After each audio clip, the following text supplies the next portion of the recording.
have a very prolific author with us.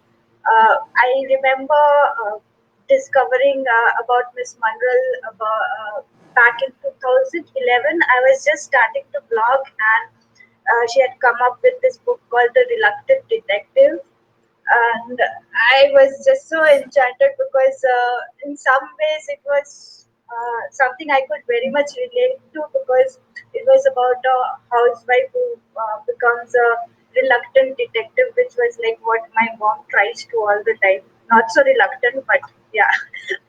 So I remember really falling in love with her books, with her very first book, The Reluctant Detective. Now we have her latest book, Missing, Presumed Dead, and another thriller, The Face at the Window, that has come up recently as well. So, Miss Mandral, I don't think I needed to give all those introductions. Most of the people in the industry already knows about you. All the bookworms already know about you. So welcome and thank you for giving us a bit of your time today. My pleasure completely, and please call me Kiran. It feels too formal, so please do call me Kiran. Thanks for inviting me on this, Devdatta. It's lovely to chat with you. Okay. So, how's the quarantine life going so far for you? It would have been lovely if I was not swamped by so much housework, but I'm not complaining. I think it's a good chance to slow down and to rediscover oneself and what is really important for oneself. So I think it's a nice time to go inwards and to reconnect with oneself. It feels like, the summer holidays of one's childhood when there were long days and hot days and nothing to do absolutely.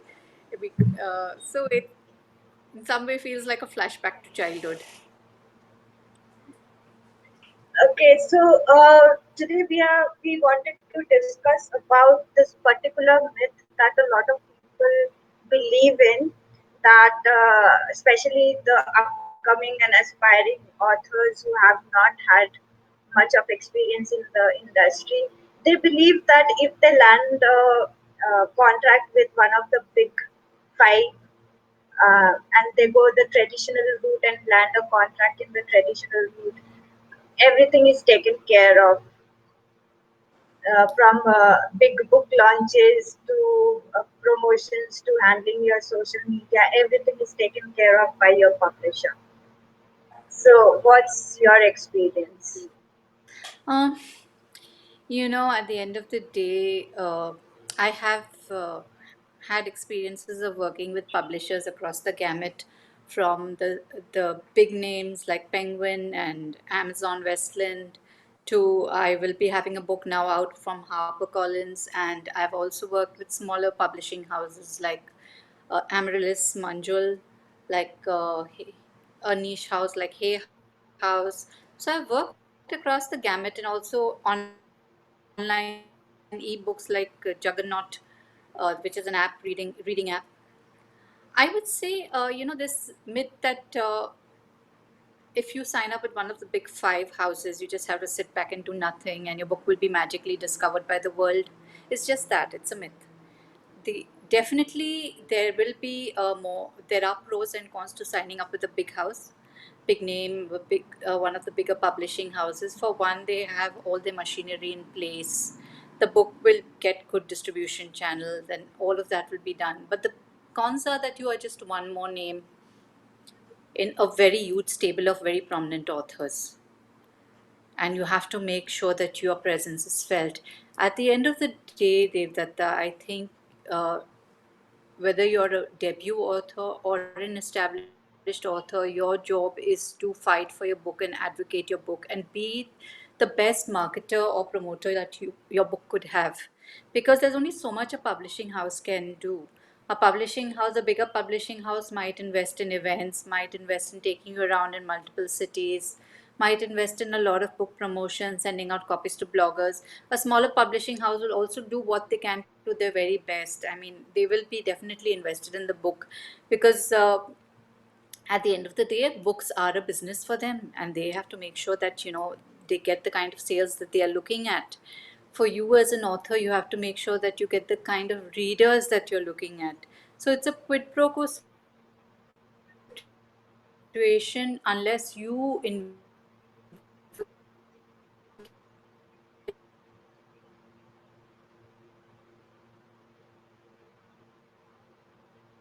unless you invest in an author champions his or her own writing in various ways. I mean, it could be talking about it on social media, going out and meeting people, being proud of their work, promoting their work. We are intrinsically very embarrassed to talk about our work. I don't know why this happens with us as an author community. We feel that it is unseemly to promote, it is unseemly to talk about our work. But look at actors, look at other spaces, look at people even in the corporate world. Everybody is out there promoting their work. And if you don't promote your work and if you are not talking about your work every single place, if you are not reaching out to as many readers as you can, it would be unfair to expect the publishing house to do all the work and just sit back and sort of ride on their coattails. That's my take on it. No, well, the basic idea is that if you are getting contract with a traditional publisher, you are bound to have a book launch. You are bound to be set for lit fests, but that's not true, right? Because even the big publishers have a variety of clients that they have to cater to, and when you are sending names to lit fests, there's only so many each publishing house can send out to. And there are So only there are yeah, and just to add to your comment, there are only so many that the publishing houses can recommend, and there are only so many that the Litfest could accommodate from each yeah, publishing. Yeah, please yeah. carry on. You are. So yeah, so the thing is that we need to always, like, obviously when you're self-publishing, everything is on you. Uh, but when you go traditional, you have that support, some kind of input from the publishing houses. But end of the day, promoting your book is up to you, right? In either Absolutely, case, absolutely. and you need to talk about it on your social media, no matter what. Who's publishing? Okay, I've lost Kiran again. So, Missing Presumed Dead is about a character called Alicia who lives a very sequestered life on the outskirts of northern India in a hill station. And her husband is Prithvi, who seems to be eager to lead of her. Now, the question is whether she's committed suicide or whether there's a murder or what. It's quite interesting. The blurb is quite detailed. If you look it up on Goodreads, it's quite detailed and it's got quite a good feedback from the readers as well. Now, this book is about, as the blurb says, it's about examining the destruction in a dystopian marriage and mental illness that mental illness in their wake. Yeah, hi Kiran. Hello. Hi Kiran. Hi, hi, hi. Yeah, welcome back. I was just telling our audience a little bit about your book about missing presumed dead. So the blurb is quite detailed in Goodreads. So I was just going through that even myself also. Seems quite interesting. So, anyways, we'll talk about that a little bit later. Coming back to our discussion, we were talking about how end of the day handling your social media, talking about your book in the social media is completely up to you. There's nobody else who's going to do it for you, right? It is, and a lot of times I find authors are very hesitant to promote themselves on social media. And I think that's really sad because this is one tool you have been given which is like completely in your control, which you can use to the best advantage. and put out information about your books. And it doesn't have to be a constant hammering, I think, of, this is my book, buy it, this is my book, buy it, this is my book, buy it, my book is so great, my book is so great. Nobody cares. you know there are like thousands of books hitting the bookshelves every day. So I would suggest authors, you're not here to only talk about your book, you're here to engage with your audiences, to have conversations, to know them, to talk about what they like to read, to tell them why your book might be interesting for them and how your book is relevant to their reading choices. So you have to engage in a very clever way in which you are not just selling your book, but you're making conversations around your book, you're building conversations around your book. I think that is very important, because unless people are interested in you and how you are sounding as a writer, they're going to be very wary about picking up a book, just randomly. And another thing that is very important, I think, which most of us don't really realize, is word of mouth. That is not something that can be bought. Word of mouth is when somebody you trust and a reader, friend, acquaintance, somebody will recommend a book to you. And that can only happen if your book is good. Very difficult to get. But how do you get these conversations started? You get people who influence other readers to start talking about your books. This is probably where the entire blogging community comes in as a support. There's a lot of good book review bloggers, and there is a lot of you know what. So I will not focus on the you know what's. Uh, do whoever wants to go that route and pay for their reviews, lovely, fabulous. I mean, if it gets you what you desire, well and good. But those are not reviews which will be considered worthwhile by any serious They reader. won't bring you sale in any case. Like as a reader, Hmm. if I look at a review with lots of smileys in it and no content in it, actual content in it that tells me anything about the book, I'm not going to read that review and buy your book. Absolutely. So it's a complete waste of time, money, effort, and it also brings your book down to something that is, needs to be pushed like that. But I'm sure that if you got some genuine reviewers and you got genuine people to write about your book, that would not be the case. That is also very difficult in this day and age. So how do you do that? I would say every one of us has a strong resource of people all around us who we can tap into. Friends, relatives, acquaintances. I'm not saying catch them by the neck and say, write about my book, read my book, read my book. Don't do that. But I'm sure people are willing to help out. People can mention it. People can start talking about your book on their social media, on their Facebook, on their Insta, on their uh, Twitter, wherever. Even if they just put a line or they put a cover and say, I'm reading this, it just helps in creating some sort of awareness that is invaluable. When people see, And like I'm sure like there are people in your life, in my life, who visit bookstores, visit events, just a photo of that on their social media. We are going to do that anyways, right? We are going to check in at lit fests anyways. We are going to put up a selfie at the lit fest anyways. absolutely. So yeah, if I spot a book of my favorite author at the bookstore, I always send them a photo. See, Or I got your photo. I saw your photo today. Saw your book in this bookstore today. So those things are additional things that can be done. But another thing that I want to ask is, do you feel comfortable about talking about your book or the characters in your book around the time of the release? Maybe a week or two beforehand? I generally don't talk about my books at all before they're released. I think this time is the first time that I've put my forthcoming releases in my Twitter and my Insta bios. Otherwise, I don't even mention the titles until I the book is out there and the buy link is up. So I'm the kind of person who tends to keep. I think that's not a good strategy. Most people start talking about it much in advance and start building it up, and I think that's brilliant that they can do it. And I'm trying to change that thought process of myself right now with these particular two books. Um, See, everything needs to be planned and timed, and there are people who do this wonderfully. They know when the book is going to hit the shelves, the day the pre-booking orders are going to come.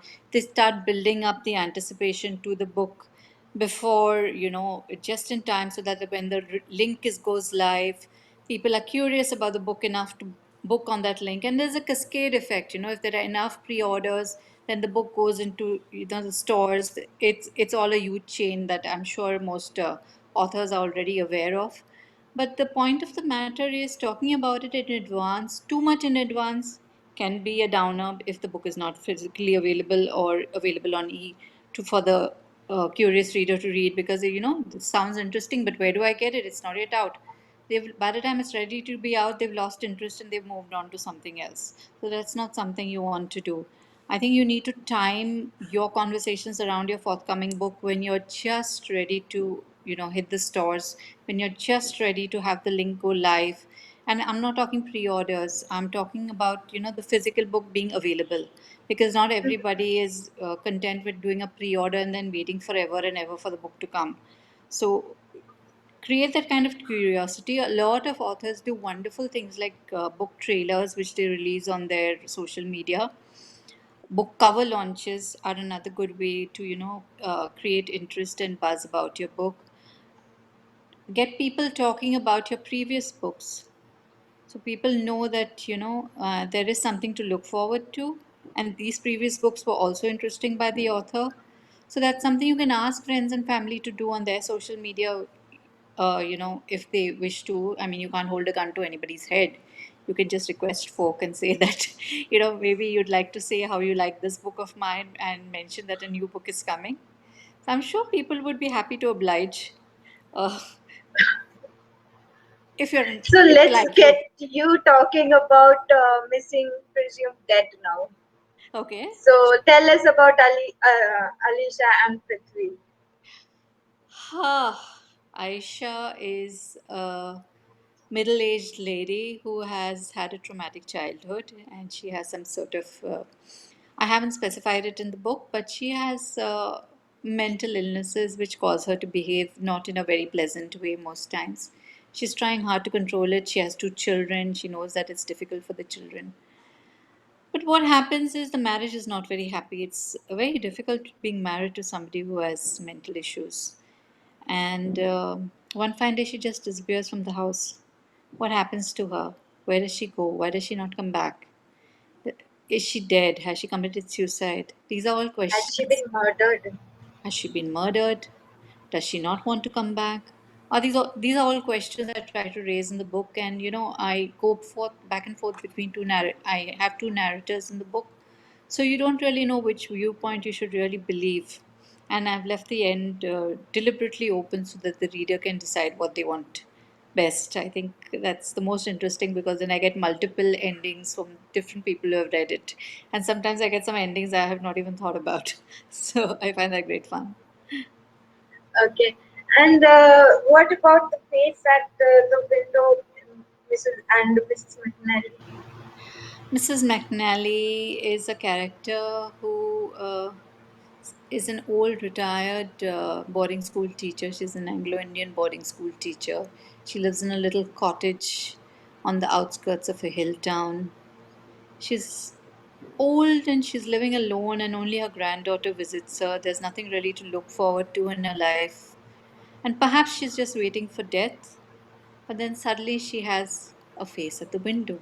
And it's not a very nice face, it's a very scary face. And that face of the window at the window won't leave her. It keeps haunting her, it keeps infringing into her life, and she's wondering why this entity is constantly haunting her. It's This is one of the most emotionally draining books I have written. It took me around 4 to 5 years to write, and a lot of research, and get into the character of a 76-year-old woman was quite difficult, and quite an interesting journey for myself, I would say.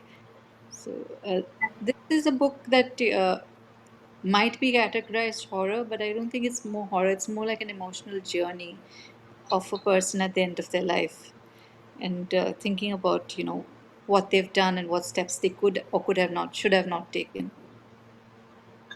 But at a glance, both the books they give you this impression of being a thriller. But as and when I've read only one of them, I won't say which one. I've read only one of these two books. But once I picked up the book, my first impression was that both of these are thrillers. But when I picked up one of these books, it turned out more about the psyche of the protagonist. I think you know which one I've read. So I, So yeah. So you can say which one you've read, definitely. I think our listeners would be happy to know your thoughts on the book. no, I am because I read because when I saw both the books, I'll say the other one later on because they both give out the same kind of feeling that this is going to be a thrilling ride because there might be some mystery and this and that. But what happens is it's still thrilling. Yes, the reading experience was still thrilling, but it was more about the protagonist's psyche than anything else, which was I don't know. It was quite different in that way. It wasn't meant to be a thriller. Let me put it that way. The books are never meant to be a thriller. The books are meant to be a journey and an exploration. These particular books. If I wanted to write a thriller, I would write an out and out thriller in the manner of a Dan Brown or uh, James Patterson or whatever, or, uh, uh, Paula Hawkins or something like that. These are more internal journeys. Both of these books are internal journeys into the protagonist's head. And the thrill, I think anything that gets connected with horror or gets connected with a murder or a disappearance gets the tag thriller Yeah, unwittingly. So yeah, I yeah. think that is where, as a reader, you need to exercise your discretion and decide whether you want to really categorize books by, titles and genres you think they should be categorized into, or just leave it loose and enjoy a book for it being a book, and not try to, box it into any specific definitions that our our media houses think that books should be given, because Yes, that is one of the reasons why I am not disclosing which book I have read because I want the audience to pick up the book uh, based on their own perceptions and then go on this journey that I went on when I picked the book up. I think it's when I was reading books, very honestly, Devdata, when I was growing up, we didn't have these genres. We just had good books and bad books. And we just read. We didn't have young adult, we didn't have children's fiction. I mean, we did have children's fiction, but you just read books. Now we have so Yeah, many it was like more like okay, you're of this age now you can read this book huh. for growing up. Yeah, and we just read across. We didn't have genres per se. So there was romance, of course, and there was the thriller section, and there was other stuff, and there was the classics, but they were very broad, kind of sweeping genres. Now everything has been distilled so niche. I think we're doing a disservice to readers. Let's just read without being bothered about categorizing a book, and just let's enjoy books for the sake of books. I understand marketing needs to have distinction and needs to have books categorized so they can slot it better to audiences, but I've found people who tend to think they will not read a particular genre, when they pick up a book and they read it, they might enjoy it, they might just enjoy it, or they might not. Yeah, at least they will enjoy in this case the two books that we are talking about. I'm pretty sure because I've read now what four of your books, and the thing that I find that I have experienced through all your books, even though all four of them were very different. One was Reluctant Detective, and my first crush, I think. Once upon a crush. Once Ah, upon yeah, Once Upon a Crush. Those were your earlier books, I think. Yeah, those Back were in 2011, 12. Then yeah. I read one in 2015 1616 and another in 1718.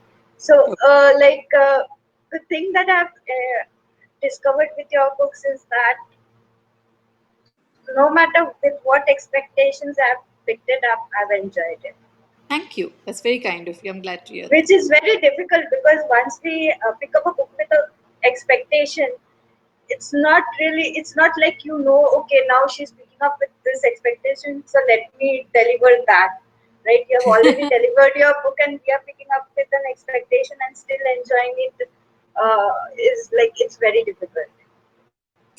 That's very kind of you to say. I think what this is purely because I'm a very selfish writer. I am not writing. I don't really think about what some a reader might be expecting. I'm just writing the story that's coming to my head then and there. And sometimes the tonality and the mood and the style is completely different. I mean, you've read Reluctant Detective and you've read the one that came out in 2016, and I know the one you're talking about. So, they're very different books. They're very different voices. They're very different characters. There's very different atmosphere. Everything is Yeah. completely different. It could be two different people writing those books. I mean, as a reader, you would know. So it's been quite selfish on my part as a writer because I like to No, explore my. actually, that is how it works. Like if you set out to deliver on your readers' expectations, you may end up disappointing them. It's always better to tell your story and let us enjoy it. That's very kind of you. That's very kind of you. But this kind of scares marketing people because they like to, have a set. Like, if you enjoy this book of this author, then you will enjoy this book. So that's always been a challenge, I think, for most authors. So those lists, I find them very disappointing. Actually, if you have read Harry Potter, you will enjoy this series. How can you compare anything with Harry Potter, right? It's Absolutely. like that. Every book, every series, they have their own individuality, and I really hate those lists completely. Okay, we have Richa Mukherjee saying, "Hi Kiran, Hello, Richa. Good to see you here. thank you for joining us. I was kind of starting to feel a bit lonely and asking and ranting with Kiran over here. Thank you, Richa, for joining us. Okay, so the bottom line that I would like to ask you before we end this discussion today is that we have discussed what should be done, but tell me one thing that you have done specifically with Missing Presumed Dead for the marketing of the book with your own social media, with your own responsibility. I think what I have done specifically myself for Missing Presumed Dead, I made a lot of videos. There's a program called Canva, which is very easy to use, Yeah. which you can make wonderful videos. So I've made trailer videos, promo videos, and I put it up all on my social media. And I think that tended to generate a lot of interest in the book. Though I'm not a visually creative person, I'm more of a words person. But I think when you put out some visuals out there or some videos out there, it does help in the curiosity factor for the book. And I found it a great exercise, and I think every author should really look at getting visual trailers done and visual promos made for their books. Another thing I did was I took the quotes that came in from the reviews, that even if they were reviews from the media or reviews from individuals or reviews from bloggers, genuine bloggers, because for the life of me, I've not done paid reviews. I don't think I could do them. I mean, No, you paid reviews, you won't be able to get quotes also. yeah. So I've taken whatever quotes and I've made them into little creatives, which I have put out on my social media. And I think that sort of generates some curiosity about the book. It doesn't take much time and it doesn't take much effort, but just gets, I mean, it seems very vain and narcissistic to keep doing that. But hell, when your book is just out, you just do everything you can to get the word out about your book. I think that's something we all need to conquer, and all we need to talk about the praise our book is getting and not feel shy about it, even if people are, And do you? Do you care to give us a kind of a sneak peek into what's coming up soon? Coming up soon is More Things in Heaven and Earth from Amaryllis.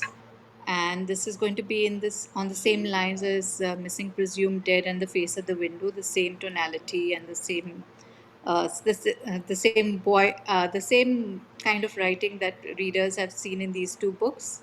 And I don't want to give anything away about the story, but it's kind of, a little surreal, a little disturbing Okay, in that same atmospheric kind of way that Missing and Face at the Window have been.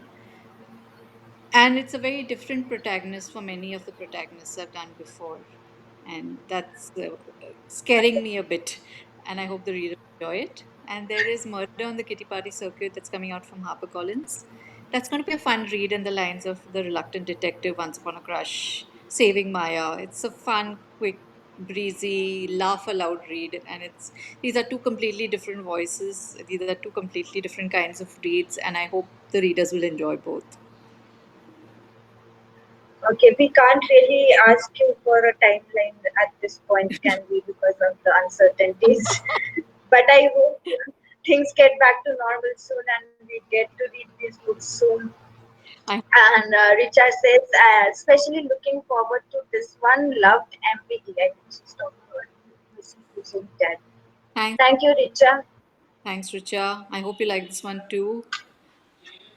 Yeah, we are all looking forward to this. So thank you, Kiran, for joining us. I hope we can do this again soon. Def- And good luck with your upcoming books. Thank you so much, Devdatta. Thank you for the very interesting conversation, and more power to you and your book reviewing and writing and all of that you do. Thanks so much. Thank you. Have a good time. Yeah, bye bye.